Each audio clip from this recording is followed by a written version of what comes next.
నిర్లక్ష్యం వహిస్తుందని మాజీ మంత్రి నిరంజన్ రెడ్డి ఆరోపించారు. సాగునీరు రాకపోవడంతో రైతులు ఇబ్బందులు పడుతున్నారని చెప్పారు. భూసేకరణ మొత్తం బీఆర్ఎస్ ప్రభుత్వమే పూర్తి చేసిందని, పాలమూరు రంగారెడ్డి ప్రాజెక్టు 90% పూర్తి అయిందని అన్నారు.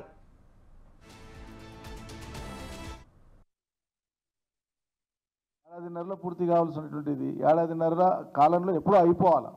గట్టిగా పనిచేస్తే కొన్ని నెలలు ఒక <1000 crores ఇటు అటు ఖర్చు. సరే, మీరు జాప్యం చేసినందుకు ఏమైనా ఎస్కలేషన్ అయితే ధరలు పెరిగితే ఇంకొంచెం ఏదైనా అదనంగా కొంత కావాలి. ఈ ఏడాదిన్నరతో పాటు ఇంకో 2 ఏళ్ల కాలం అంటే ప్రాజెక్టులలో నిండాల్సిన నీళ్లు ఇంకినాకనా మీరు ఫలితం ఇచ్చేది ప్రజలకు? దేనికి అసలు సమయం మీరు కోరుతున్నది? 90% పనులు పూర్తయినటువంటి పాలమూరు రంగారెడ్డిలో మిగిలిన పనులు పూర్తి చేయడానికి ఎందుకు మీకు ఇంత సమయం పడుతుంది? ఆ ప్రాజెక్టులో అంతర్భాగమైనటువంటి 5కి 5 రిజర్వాయర్లు మేము కట్టేసినాం, అయిపోయింది. ఉద్దండాపూర్లో కొద్దిగానే మిగిలింది, అది కూడా నీళ్ళు ఆపుకోవడానికి ఏమి ఇబ్బంది ఉండదు. 4 చోట్ల పంపింగ్ స్టేషన్స్ ఉంటాయి. అవి కూడా పంపింగ్ స్టేషన్స్ అన్నీ కూడా క్రిటికల్ వర్క్స్ అండి. ఆశాఖండంలోనే అతిపెద్ద లిఫ్ట్లు అవి, అతిపెద్ద సర్జ్ పూల్ అవి. నుంచి మన సిస్టమ్ డెవలప్ చేసుకోవడానికి అనువుగా 4 రిజర్వాయర్లకు నీళ్ళు తెచ్చుకోవడానికి అనువుగా అంత సిస్టమ్ అంతా డెవలప్ అయింది. టనల్స్ అయిపోయినాయి.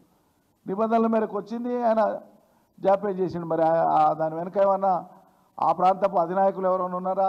కొద్దిగా మిగిలించి పెట్టి క్రిటికల్గా పెడితేనంటే ఈ ప్రాజెక్ట్ ఆలస్యం అవుతుందనే దురుద్దేశం ఉందా మాకు తెలియదు.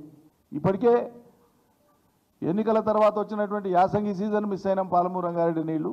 ఆ తదుపరి వానాకాలం సీజన్ మిస్ అయినాం. ఇప్పుడు మళ్ళీ యాసంగి సీజన్ కూడా అయిపోయింది. అంటే 3 సీజన్లు మీరు వచ్చినాక పాలమూరు రంగారెడ్డి నీళ్లు ఎన్నో కొన్ని ఇచ్చుకోవడం ప్రారంభిస్తే ఫలితం వచ్చేటువంటి దాన్ని కాలరాసిండు మీరు నీళ్లు రాకుండా. ఇప్పుడు 5కి 5 రిజర్వాయర్లు మేము కంప్లీట్ చేసి, పంపింగ్ స్టేషన్లు కంప్లీట్ చేసి, సర్జ్ పూల్స్ కంప్లీట్ చేసి, టనల్స్ కంప్లీట్ చేసి, టవర్ లైన్స్ కంప్లీట్ చేసి, డ్రై రన్స్ కంప్లీట్ చేసి, మోటార్లు అయ్యి ఒకటి వెటరన్ కూడా కంప్లీట్ చేసినాక ఏడాదిన్నర కాలం ఏం చేయకుండా ఉండి ఇంకా 2 ఏళ్లకు మేము పూర్తి చేస్తామంటే ఈ నిర్లక్ష్యపు ధోరణి ఎవరి గొంతు పోయానికే? మీరు భూసేకరణ చేసేది ఉందా? మీరు టనల్స్ తవ్వేది ఉందా? ఏం చేసేది ఉంది? ఎందుకు ఇంత జాప్యం? అంటే స్పష్టం, మీకు నీళ్ళు ఇవ్వడం, పాలమూరు ఫలితం తొందరగా ప్రజలకు ఇవ్వడం మీ మనసు